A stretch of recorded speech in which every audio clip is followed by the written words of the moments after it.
What is happening, Post-Shifters? Welcome back to another episode of the Post-Shift Podcast. Of course, I'm your host, Shawn Soole. This is the very first one of our reflection issue episodes. I like, as if you ever listen to the podcast, which I know a lot of people, luckily, I do have a half-decent following these days.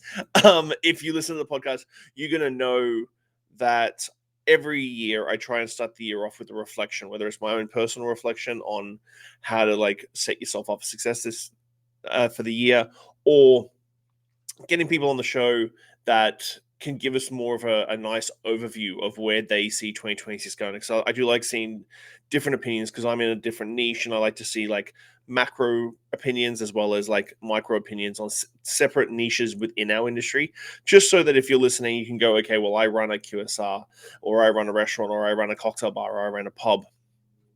And you have the opportunity to sort of know that you're not fucking alone in this, because this is the biggest thing, especially around this time of year. You've just got through Christmas, January's a quiet season, you start rethinking everything that you're doing, and you as an operator, you sit there and you go, fuck, am I doing the right thing? You start second guessing yourself. So I hope to bring some people on the show that will make you feel like you don't need to second guess yourself, and that you're going to be successful in 2026. My guest today is Calen McNeil. He is the founder and owner of Big Wheel Burger. If you had one of the original smash burger places here on Vancouver Island, here's the way to go. He is multi-unit, so it's like a nice multi-unit QSR conversation day. But we are going to delve into his work with his corporate social responsibility, the amount of work he does for charity, the amount of work he does for his team, living wages. There's a whole bunch of stuff we're going to peel back. So welcome, Calen. Thank you very much for your time. Hey, Shawn. Hi, everybody. Nice to be here. It's good. It's. I know that I've had you on the show way back in the pandemic, way back in the pandemic, and that was the era we were just talking about in the green room, that I was literally doing an episode every single day because I had nothing else to do. So I was banging out episodes every day to talk about how people are dealing with the pandemic. But for everybody listening at home, can you give them a quick little elevator pitch on how you got into the restaurant industry, how you got to a point where you are now? Yeah, it's kind of interesting. I met my wife, Joe Zambris, or I guess now my ex-wife, but she's still my best friend and business partner, and her brother, Peter Zambris. And they had an idea to open Zambris. At the time, I was doing an import business. I was importing products from Asia and selling them to big box stores. It was a bit of a soulless, thankless kind of enterprise.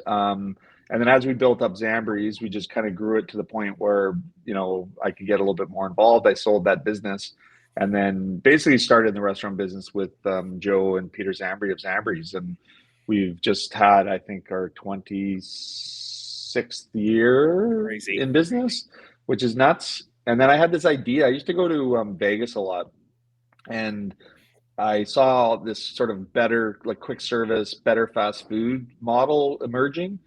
And I had this idea. My nickname was Big Wheel, and I just thought Big Wheel Burger made a great name.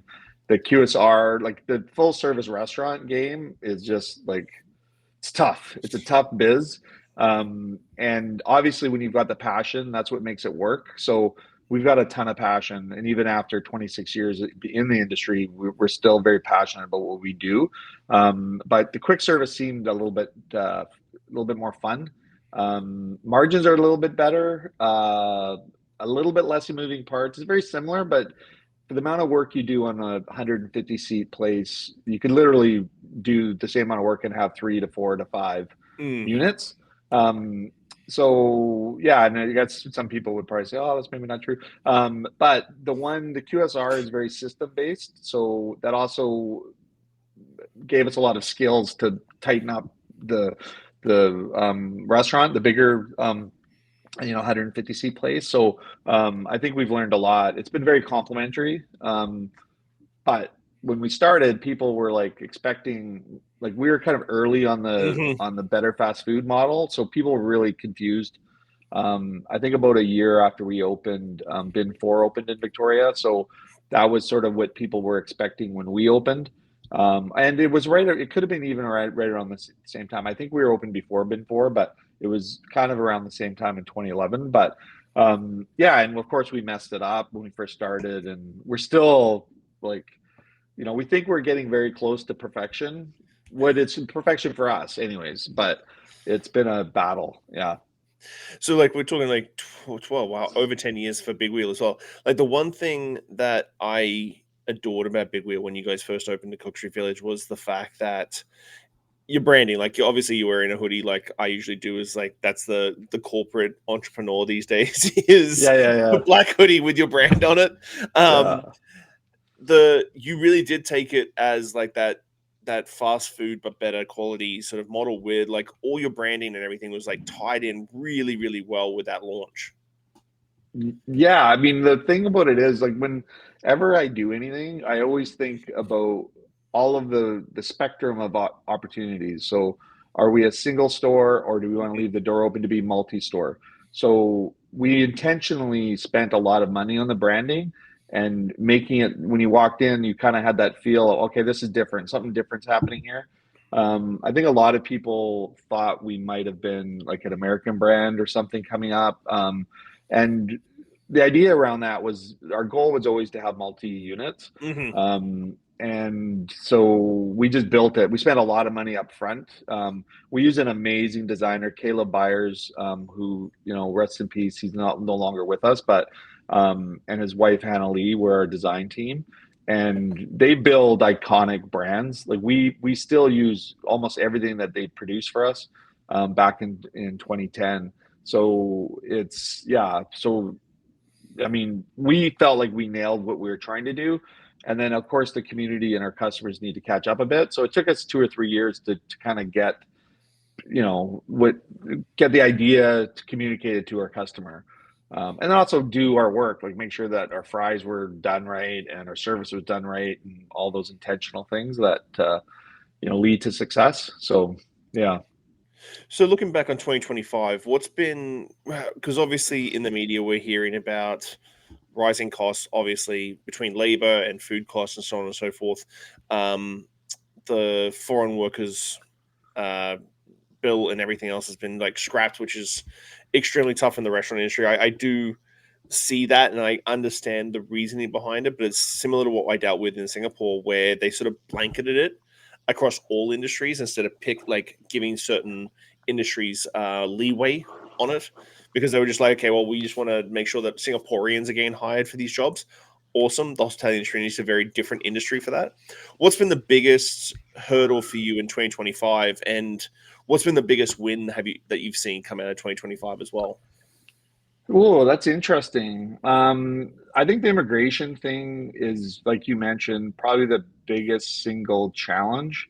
Um, I don't know that people understand, and often when you have political time horizons of 4 years, and everybody's trying to compete with their ideas for a 4 year term.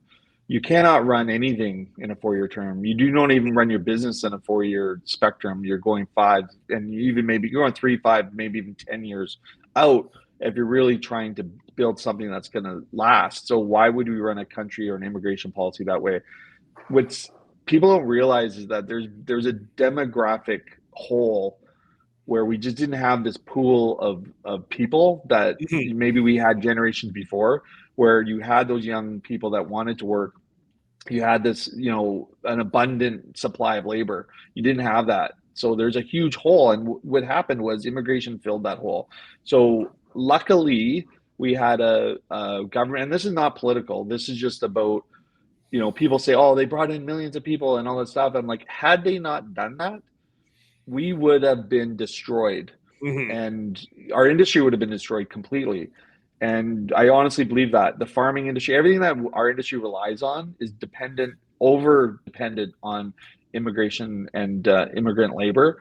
And, that's just the facts. Like it's not, there's no politics in that. It's just the facts. Mhm. So, we had probably 30% of our staff that were new Canadians or were on some sort of immigration program. And the LMIA, which is labor market immigration analysis, is I think that's what it stands for. I could be wrong. Anyway, the LMIA is basically a program where workers would come in. You would sponsor them. I guess you'd sponsor them. I mean, it's not really sponsorship because everybody's got to pay money. So we got to pay some money if we want workers. The workers got to pay money to the lawyer and all that stuff. It's not like we're getting incentivized to hire this over a domestic employee. We couldn't find a domestic employee. So this was filling a very much needed gap. And so in 2025, what happened is the federal government, and in my estimation, anticipation of election, they were basically virtue signaling to the right part of our country politically, and clamping down on immigration. So when you make a commitment, so if I'm an immigrant coming from a different country, I'm leaving everything behind. So I leave, a lot of times I'm bringing all my family or whatever, or, my immediate family to the country, or I'm coming by myself ahead. So my family's at home. So this is not an easy exercise for somebody. It's very stressful. They have to flow most of the money, or a lot of the money they make here flows back to their home country. And it's just that whole concept, it's so beneficial, not only to the home country they come from, but our country, because, a lot of them are very well educated. They're very hardworking. They have a higher purpose, so to speak, because, so much of their life depends on how they're successful here, which we benefit from. So when the Canadian government says, okay, we're going to change the rules that you came in on. So now all of a sudden you don't need 400 points, you need 460 points, and you need to learn French fluently, and they change these rules. And then these people basically lose their work permit, or they're delayed in getting their work permit renewed and told they can't work anymore. And we as a business have invested, sometimes 2 to 3 years, and they're leaders in our company, and they're really solid core of your team, and then you infill with others. But there is no young Canadians, or even career Canadians getting in to the restaurant industry. It's very hard to find those workers. I'm encouraged by the end of 2025, because there is a younger group of people coming in that sort of have that kind of work ethic. And I would think the COVID probably had an impact on big time on how people feel about things now. Like, they're back to work. They're hungry. There's a little bit more of a fire, but yeah, the government really messed up with the immigration, and we're on a precipice for 2026 or 2027 on how that goes, as far as, do they continue to tighten it? Do they loosen it?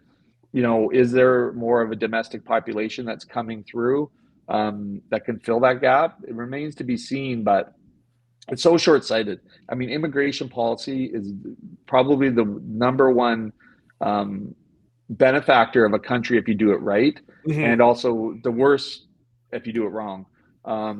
And I think with what's going on south of the border, there's a beautiful opportunity to get talent. I honestly don't believe it impacts housing at all.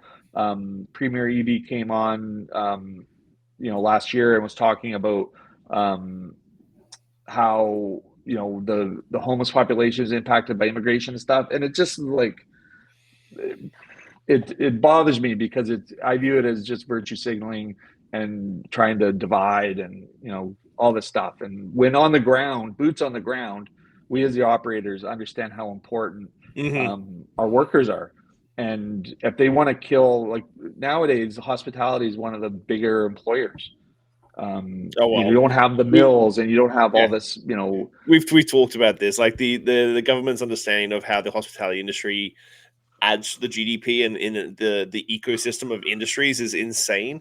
The one thing, I was listening to a podcast the other day, and it did bring up a very good point, that young, I'm going to call it North Americans or Westerners, young Westerners, my daughter's age, that sort of thing, have way more options coming up to the 16, 17-year-old mark than we did, in the way that, like, back in the day when we were 16, 17, you're like, okay, well, either I'm going to go work for my parents, hard labor, or go into the restaurant industry, which is long hours and minimum wage, that sort of thing. Or these days you can be a beta tester for a gaming company and make $85 an hour and sit in your room and play video games as a beta tester, or stream, or like do anything online. It is quite incredible how many options there are for the next generation, and it's really tough to like bridge that gap and go, hey, go work for $17.85 an hour at a restaurant where it's hot and gross and you have to deal with customers and that sort of thing. Or you could sit in your room for $65 an hour and beta test games. Well, or burn 3 years trying to do that. Like, you know what I mean? Like, everybody figures out you're spending time and actually achieving that. But with the, I want to be an influencer. Well, I'm gonna walk to Vietnam from Canada, and I'm gonna film it every day. So they may or may not be financially successful doing that, but it kills a whole bunch of time. So now all of a sudden, these people are focused on their dream. Everybody, and I want people to pursue their dreams, but easily you can buy a phone and you can set yourself up, which I think is sort of a good thing. Like, I think that opportunity and being able to create your own business and do that kind of stuff is really good. But I think, when you look at the whole industry and scope of what's needed in a society and what makes it healthy and all that, those things don't mesh well. And I think it's a bit of a flushing out period where, I feel optimistic that people will come back to the baseline again because, the toxicity, the human mental capacity, all these things are kind of put at the back burner with all this new technology and how things are moving and how quick it is and how much information is coming at you. I think people have been getting weary of it. I'm hopeful. So I think, in 2026 and 2027, getting people off their social media or changing how it's going. And these companies they're bad actors. They're not in it for you. So you're actively, undermining your own best interest. And that ultimately is what happens in society. And when you have a group of people, pooling wealth, then that starts moving faster than anybody can keep up, unless we as consumers decide to stop it and go, enough. Right. And I really look at our community that way and go, okay, well, I can't really control what's going on outside of my own community, but I'm going to really make an effort to try to instill these values on my team and my staff, basically, and also the broader community on what's important. Like, I don't really, I shouldn't really care that something is happening in Los Angeles, but I really should care about something that's happening in my own backyard at this stage. Like the globe seems to be on fire right now. So, to calm our nerves and also focus on actually running a successful business, you need to just get back to the basics. It's always about the basics. You can try these things that come out over here, these shiny bells and whistles, but at the end of the day, you're going to realize that proper pricing, proper sales, proper customer service, hospitality is everything about how you build your brand and build your business. And, the employee component of it, getting back to the immigration side of it, it's such a key component of survivability because it really creates a solid base when everything else is out of line. Like you can rely on this whole thing, and you're doing so much more for the community because your community now is diverse. You're helping the globe because there's money being transferred back to their home country, which improves their outcomes and their health benefits and their ability to get higher education. And it's just a win. And as soon as you go to tariffs and closing down and shutting down and this xenophobia and all this stuff, it's just a race to the bottom. So I like racing to the top, not to the bottom. So talking about community and I do agree with you. Like, I think you need to have like mini ecosystems laid upon another ecosystem. I feel like sometimes people go, it's one big ecosystem. And I'm like, but if you break it down to little mini ecosystems, like one store, and that has multiple little ecosystems inside that one store. How did you sort of get to the point where like your corporate social responsibility when it comes to the way you've already been very passionate about how you treat your staff, the living wage, sort of building this actual sustainable business? Because I think people talk about sustainability and we're talking about recyclable stuff and using food waste and all this sort of stuff, but like I had a guest on a few months ago and he said like his biggest sustainability thing is looking after his community including his staff and people around him. And that should be a massive conversation about sustainability. How did you sort of land on this CSR? Because it is kind of anti-traditional restaurant running, because we talked about it on your podcast when I was talking about training. Training is not expensive, so why don't more people do it? And it's been insane since that podcast, me thinking about it and like going through and talking to people. I'm like, how do you not have a training schedule that is really good for your staff? Well, they say it's too expensive and it's this and that. And I'm like, what? It pays for itself, man. It really isn't. But how did you land on it for yourself and for the big wheel sort of company with like the living wage and like looking after the staff the way that you have been? How did you land on that? And has it had its own hurdles as these expenses have started to increase? Or does it pay for itself still? Yeah, well, it's interesting.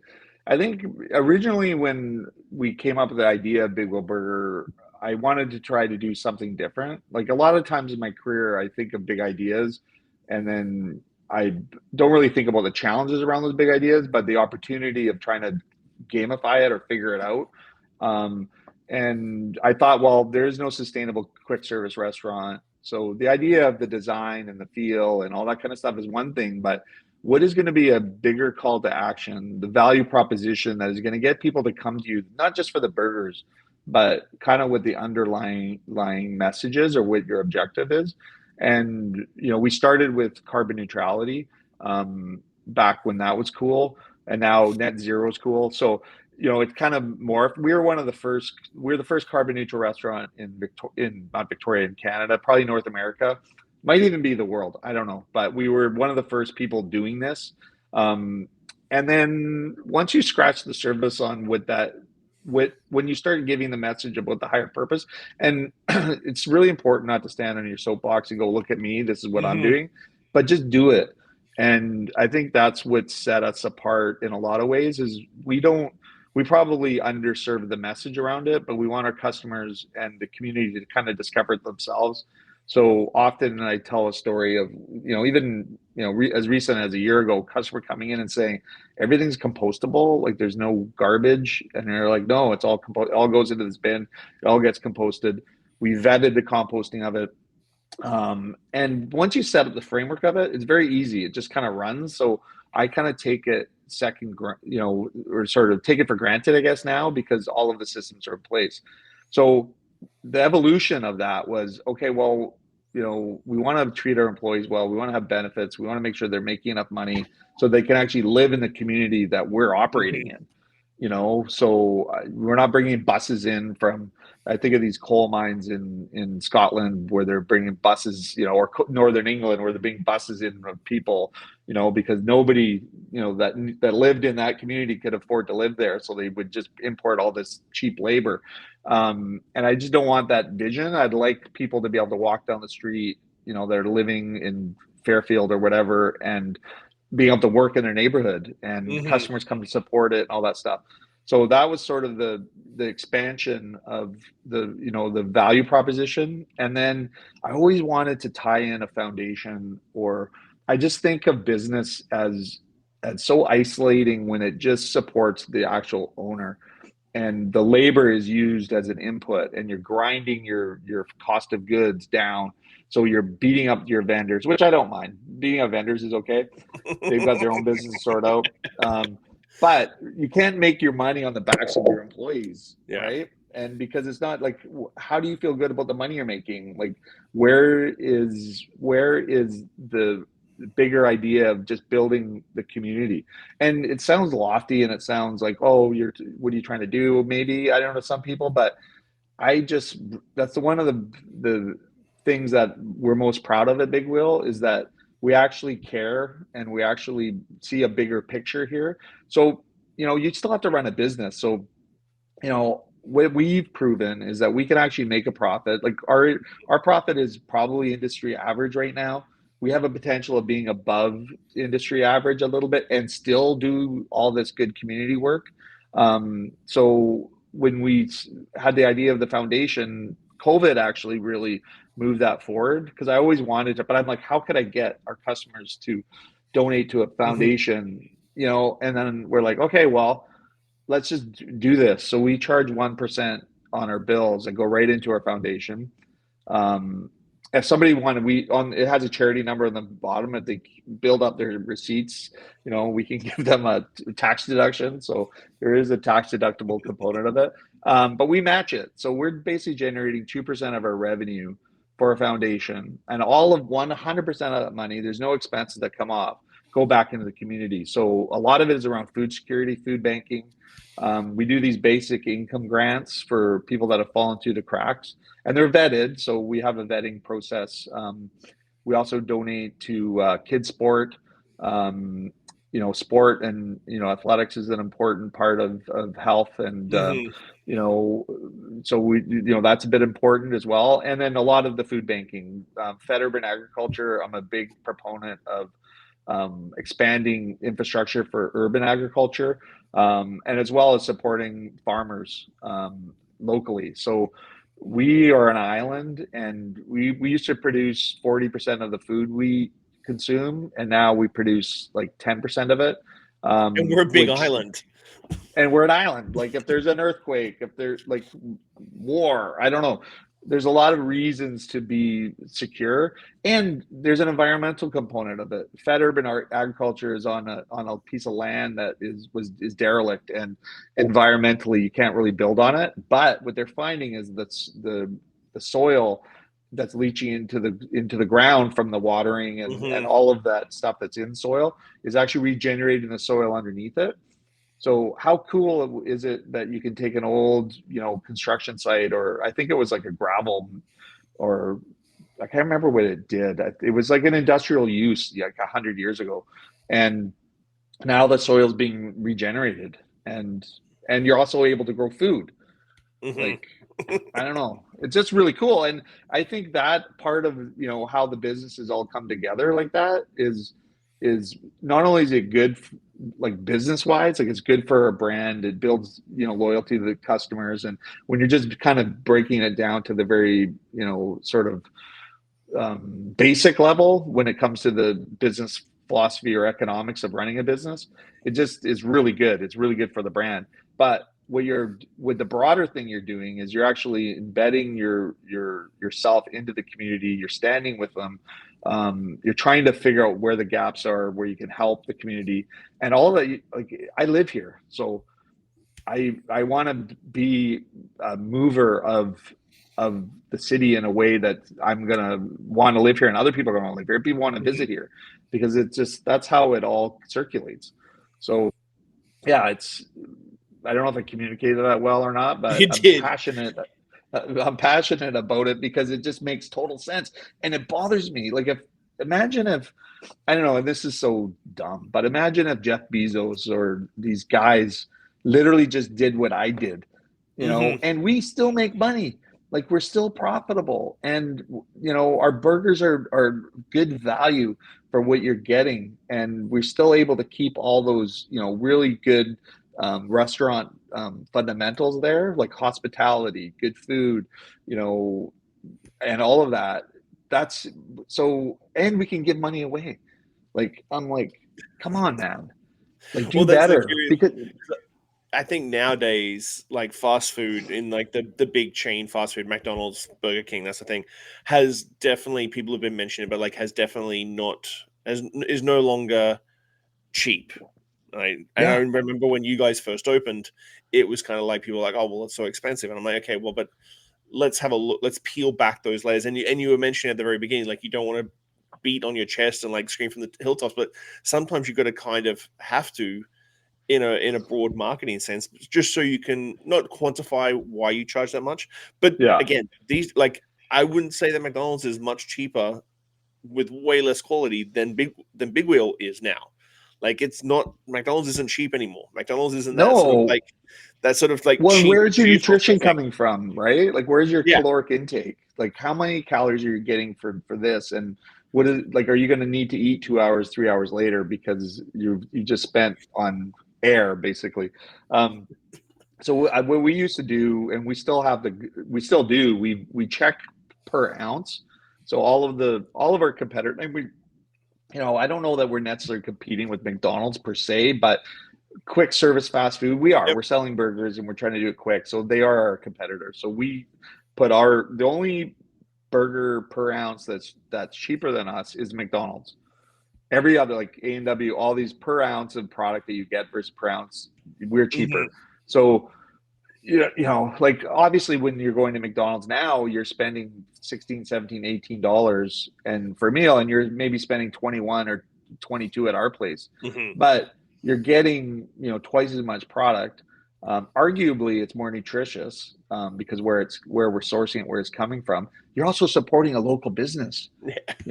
Like how are you going to build your community if you're just supporting these big box, and then you look at where their moral fiber is, right? So who do you want to be supporting?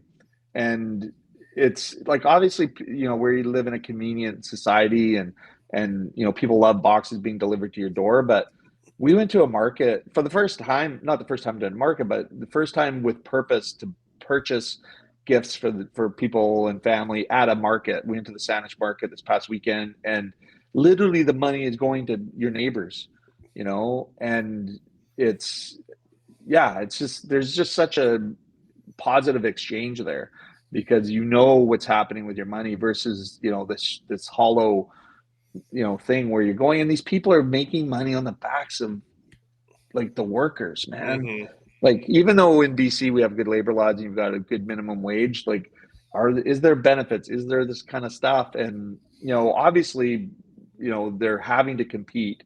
So it's getting better in those big box stores and box restaurants. But yeah, all the money just goes, goes down to the States or wherever, right? Like, to keep it local. And also, if you want like a place like Big World Burger or, Jones Barbecue or, I'm thinking of or Bin For Burger or any of these places, you got to support them, like it's competing industry and, why not support people that are keeping all the money local?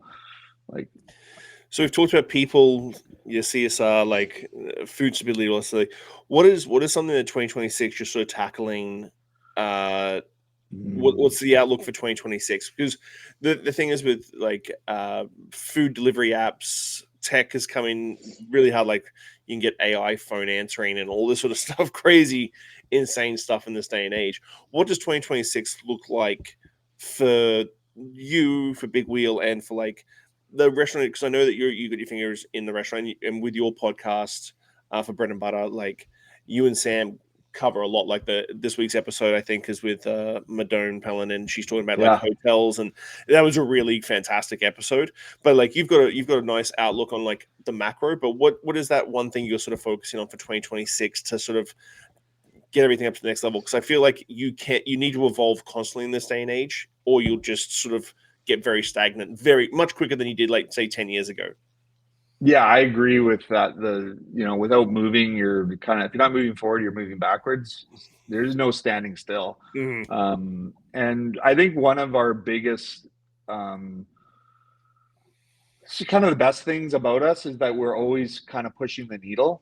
I think the drawback on that is our team kind of feel the weight of that. So we've, over the last 4 or 5 years, we've been constantly changing and upgrading and trying to improve our IT systems and our processes and whatnot. And we discovered probably when we opened our Courtney location, we actually had a document that said how to open a Big Wheel Burger.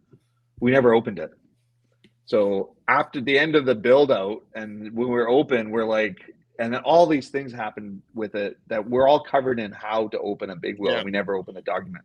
So the thing that we're doing, we've done since then, is focus on our systems and just really making sure we have all of the measure and monitor of what we're doing, why we're doing it, and that all of that's communicated to our staff and our team, so they have access to the information. We've finally have a Bible that covers every single thing to run a store there. So they're not, going, oh, we got a problem with our Panasonic machine. Like, how do we fix it or whatever? It's all right here. So it's really about just getting down to the basics. And I think, this, I feel like there's a really good energy in 2026. I feel I'm a bit of a spiritual person. I think the universe is going to be aligning for a little bit of stability, and I enjoy the toning down of the kind of rhetoric. And maybe I'm naive, but I feel like it's going to come down a little bit. But focusing on your systems and making sure they're working right, making sure the team is there, just not trying to do anything too big. I think focusing on your margins, keeping your food costs in line, that's a huge challenge. We're going to be, we're always constantly looking at our supply chain and making sure that we're buying as efficiently as possible, because the balance between raising your prices and making sure your costs are in line. I want to turn over every lead. I view raising prices as the last thing I want to do. Obviously, it's inevitable as you see these inflationary pressures, but we're beating up our suppliers as best we can. We're streamlining how we do our processes so that we're basically being as efficient as possible with what we can control. So there will probably be a little bit of price increases next year, but we're going to be introducing kiosks. I've been battling with Yan, my main guy, because he's been really pushing for this, but I always am conflicted because of the culture, and we're not a McDonald's, and I know it's kind of the technology thing, and you look at the average check. So if a customer just walks in and orders from a human, their average check is $26, for example. I'm not saying that's what it is at our place, but say it's 26. But then if you order on our app, it's 31. Right? And if you order 34, and if you order through Uber, it's 31. So these channels work. So I get it, but I really like the people part of our business. And, he's saying, yeah, we'll keep the hospitality. It'll give us more opportunity in the hospitality. And I believe that. But so we're going to probably introduce a few kiosks, give another opportunity. But anytime you do that, there's the unintended consequences and then the ripple effect. So now you've got two streams of orders coming in to the kitchen, on top of the Uber and top of the app. And all of a sudden your staff is looking at you like, what are you doing to me? Yeah. And so my gut is telling me that we need to move slowly on that front. But I think just perfecting the systems we actually have, and just broadening the time horizon of change. So I think, as a business, you could be looking to the next greatest thing. And on paper, you're like, yeah, we want to increase our average check. But okay, well, if our bill times drop, or go up by double, then what have you really accomplished? Now you've frustrated the team. And then all of a sudden you're going to have maybe turnover is going to increase. Yeah. And, the managers are like, what are we doing? And all this stuff. And I think, as you go to the, where we are to 5 to 6 to 7 stores, you really have to think about what one change does to the entire ecosystem of your operation. And don't be afraid to stretch it out. So, we did this. The BDC is awesome. So anybody who banks should have a meeting, or does it in the restaurant industry, should meet with the Business Development Bank of Canada. They're very good. They're awesome. And we took a course with them. So, and it was really well done. And they had all these really good systems that we can implement to manage our business. And we probably took, 30% of it. But then I was just thinking about some things that I wanted to do in my business. And sure enough, this was stuff that we were told about 3 or 4 years ago when we took this course, and we never implemented it. But it just sort of percolated to the top again. Yeah. And now we're like, oh, why didn't we do this? Why don't we look at, our business by quarter and then by year? And then if we want to do a new store, if we want to do a renovation, or if we want to add kiosks, let's plug it into a Gantt chart. And then let's put a capital cost to it, because we're in the middle of introducing kiosks in January, and in order to do that, we need to renovate the store. So with the one that we're going to put it in, and I was just like, well, who's renovating the store? How much is it going to cost? What do we do? What? Yeah. And just started to panic. And normally I would just plow forward and go, okay, well, this is what we decided to do. We'll just do it.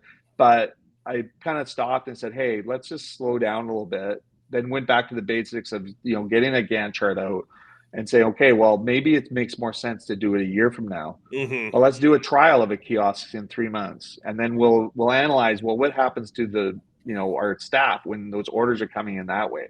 How do we change our customer service and all that stuff? So I see 2026 as basically just making the systems we have better, Mm-hmm. maybe doing a small little change, and then just riding it out, because there is some economic uncertainty. I kind of feel like there may be an economic collapse at some point. So, you can't do what's happening down in the States and how the other countries are reacting to it Mm-hmm. and not have potential serious consequences. So, economically. So I think spending less money on big ideas, but just really focusing and streamlining the current Incremental operations stuff. you have. Yeah. Yeah, and I think if you don't have systems, and spend the year building out these systems, because it makes management easier. You then get to measure and monitor the results of what you're doing, and you'll end up putting more money in your pocket. Maybe Mm. not this year, but next year. So yeah, it's really just keeping that promise of getting back to basics, I think. And taking advantage, like our app is fantastic. So we have a bunch of things that we could make better. Mm-hmm. And when you order on our app, you basically get 8% back Yeah. on purchases. Like, Yes. it's like, hello. I think I'm getting big wheel today for lunch. Yeah.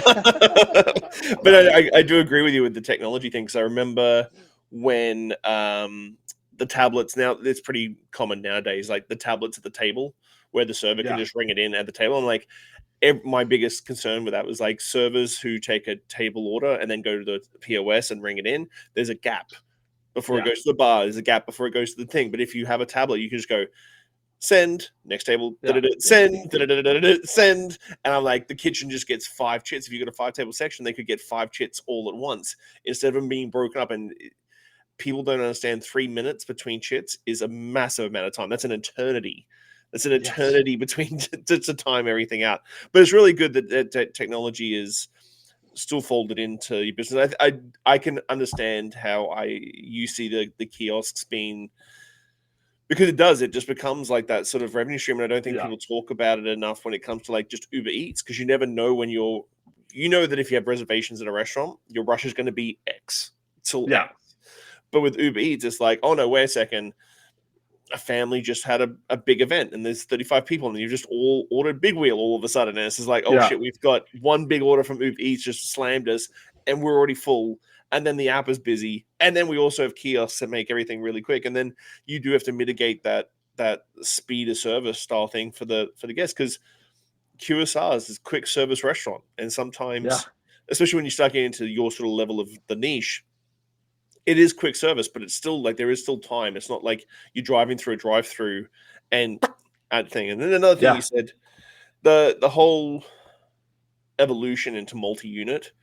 I find it's something that I'm dealing with right now with a few clients. Is like systems are your best friend, and especially when you get into multi-unit, because in our industry, everything is verbal communication and sort of a lot of assumptions.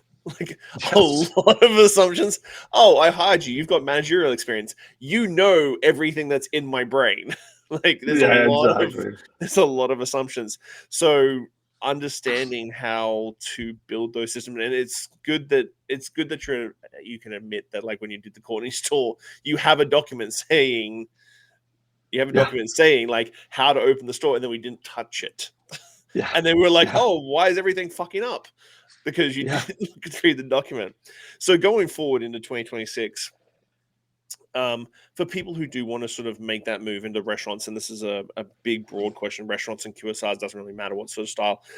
What is the one thing from a veteran operator like yourself that you would be giving advice to people who want to get into the restaurant industry? Because it's very romantic to have your own place.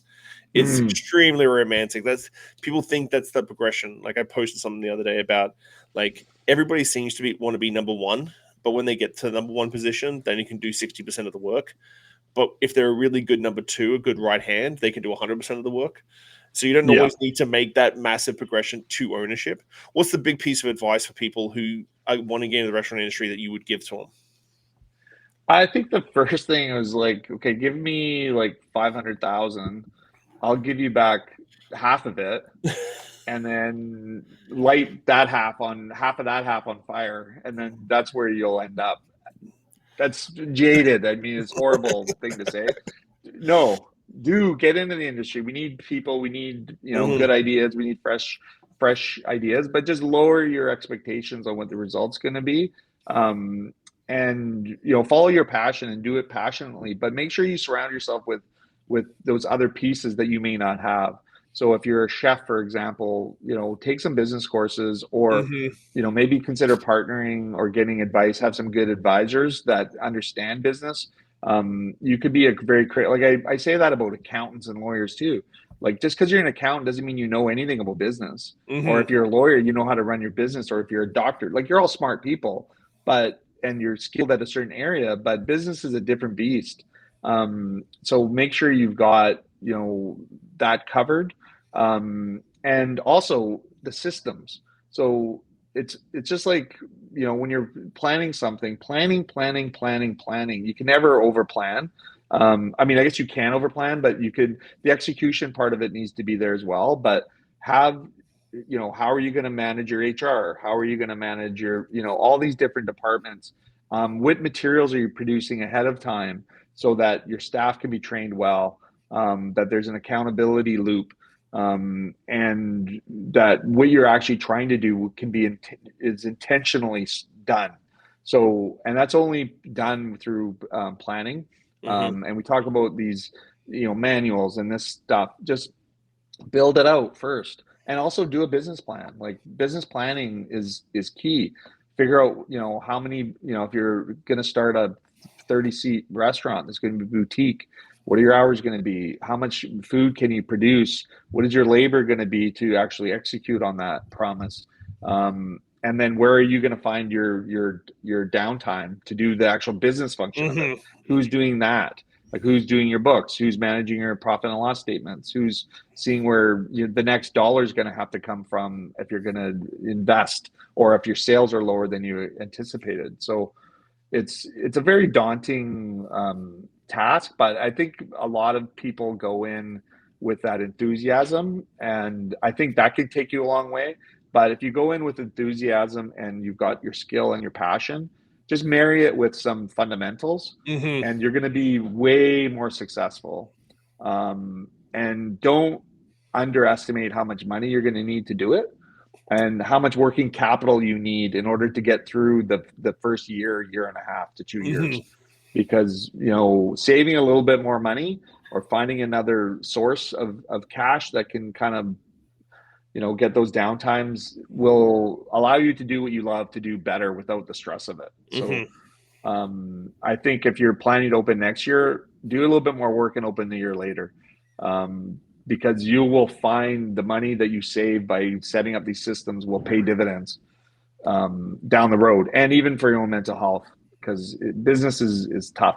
And but if you have a good product, and it's very fun doing this industry, and I don't think anybody gets super rich from it, but rich and profit comes from a lot of different areas. And I think having that exchange of food, and just creating an environment where people can celebrate some of the best events in their life, and have these really good conversations, and try these new things that are, maybe from a different country, or you've never tried before. Like, there's so many opportunities for that, and it's so rich. So I would love and encourage more people to get into the business. Just make sure you focus and understand that it is a business. And you need to have every business acumen you can have in order to be super successful. And how long it takes. Like, I think that's always the thing too, is like, I always said that I wanted my first restaurant by the time I was 30. I was close, but like, I look back now, I'm like, you're a fucking idiot. Like, what were you thinking? Like, and like, you do it again, and then you're like, what were you thinking? Like, and again, you have to always pull the trigger. But like, if you get in the industry at 16, I would take a breath before you want to open something before you're 25. Like, enjoy. And I talk to a lot of youngsters these days, and I'm like, enjoy your life, because I think you might be in the same sort of thing as like I'm always been entrepreneurial, so it's work. And back in my 20s, I'm like, I should have been traveling. I should have been backpacking, like you said, backpacking to Vietnam, that sort of thing at the very start. I should have been doing that. I shouldn't have been trying to become a GM of a restaurant before I was 28, sort of deal. Like, just enjoy your 20s. Yes. Yeah, knuckle down in your 30s, and then in your 40s, open something. You've still got tons of time. Like, and you'll have all that experience and knowledge, and there's things that you just can only learn in time. Yeah. And it's the amount of money you light on fire. Like I mean, I didn't even want to think about it, but I mean, yeah. Just again, like even going back to the kiosks, like, yeah, you're going to put into play. You could do the kiosks, and then after 3 to 6 months, you're like, nope, that's not going to work. That's not working out for us. And you've given the trial, you've given it the chance, but it is technically burning money. Like, like it could be completely the wrong direction to go in for your business model. It is one of those things. Is like, and as I think Sam said once, especially for Victoria, that it takes people 5 years to find a new restaurant in Victoria. Yeah. But most restaurants only last 18 months to 2 years. So it's just like, know the market you're into, because it's very, very true. Like, it's super true. Like, people, and I'm going to use Clive as an example. People look Clive's super successful, that sort of thing. Like, the first 18 months I was there, I worked by myself on a Saturday and ring out like $200 in sales. Like, there was a very long period before it even got any sort of tactile. And I don't think, looking back, if Clive's was an independent outside of a hotel, it probably wouldn't have existed after 18 months. Which would have been such a shame. Like, now we're into 16, 17 years. But man, like, I could talk to you all day long. I think we had a great time on your podcast as well. And I'm so glad that I got you on just to talk about like the direction of 2026. At the end of every episode, we always do the 5 deep podcast questions. So they're very, very deep podcast questions. It can be personal or career. But what is one lesson or experience that has shaped your perspective the most, and how do you carry that forward in your life? Oh, wow. That is deep. I should have been prepared because I've watched your podcast a lot, but I'm like, oh yeah, that guy, they answered that really well. I think I was in an accident many, many, many years ago. And I think it took me a long time to discover what I was going to do with that experience as far as who I was as a person. Mm-hmm. I was involved in importing products into Canada, and it was soulless and soul sucking, and seeing why did I just I recovered from this life-threatening thing to do this. And I think that was one of the biggest sort of shifts in my, biggest thing that's happened to me that really made me appreciate the value of doing good work and doing things that you love, but also doing things that make the community around you better. And that, to me, and sometimes you can do too much and spread yourself too thin on that front, but it was probably the most significant thing that guided me to building Big Wheel Burger and making it community focused. And I think that was the one shift there. And it's not about, then when I was doing the import business, it was about chasing clout, trying to build something in an industry that was soul sucking. And a lot of people spend a lot of time doing stuff that is soul sucking versus looking internally and saying, we only got one pass on this earth. What do we want to do? How do we want to be remembered? But also, what do we want to spend our time, doing? So, do what you love, but, do it in a way that makes your community and people around you better. That was kind of what's guided me through that. If you could leave one lasting message or piece of wisdom for the world, what would it be and why? Love each other, take care of each other. Because this, the human experience is one of a kind. And when you're only doing things for yourself, you're going to be very lonely. Looking back on your journey, what is something you wish you had understood earlier in life? Oh, Jesus. Like fundamentals, basics, planning, systems, all of those things. How do you define success, and has your definition of it changed over time? I define success not from a monetary standpoint, but from how you've impacted the world around you. And to me, profit comes from what you can do for others, not what you can take for yourself. What do you hope your legacy will be, and what steps are you taking to build it? I hope people think our smash burgers were the best. No, I hope my legacy is that I was here and built a business that came back, and my just earpiece busted up. That gave back, and I wasn't here just to take. So I think that's the kind of theme that I don't want people thinking I'm even though I mean I like nice things too, but I don't want to do it on the backs of somebody else. It's amazing, dude. Thank you so much. I'm really appreciate that I got you on the show because as I told you when I reached out to you, it's like I want some reflection, and that conversation we had on your podcast, the Bread and Butter Collective. If you haven't checked it out, please go check it out. I think we both could have probably talked for hours and hours and hours and hours on that. And I was just like, I need to have more conversations with you, because I've even reached out to you on a personal level on a number of occasions. As an entrepreneur, it gets lonely and it gets hard. And there's been a couple of times I know that I've reached out to you and gone like, dude, how do you stay motivated? Because it's really tough to stay motivated at times when you feel like you're just pushing uphill, like the analogy of a rock uphill. So I really appreciate the chance to have a chat with you, and I actually am probably going to order Big Wheel today, because now I just want poutine. Dude, and a double cheeseburger on a gluten-free bun.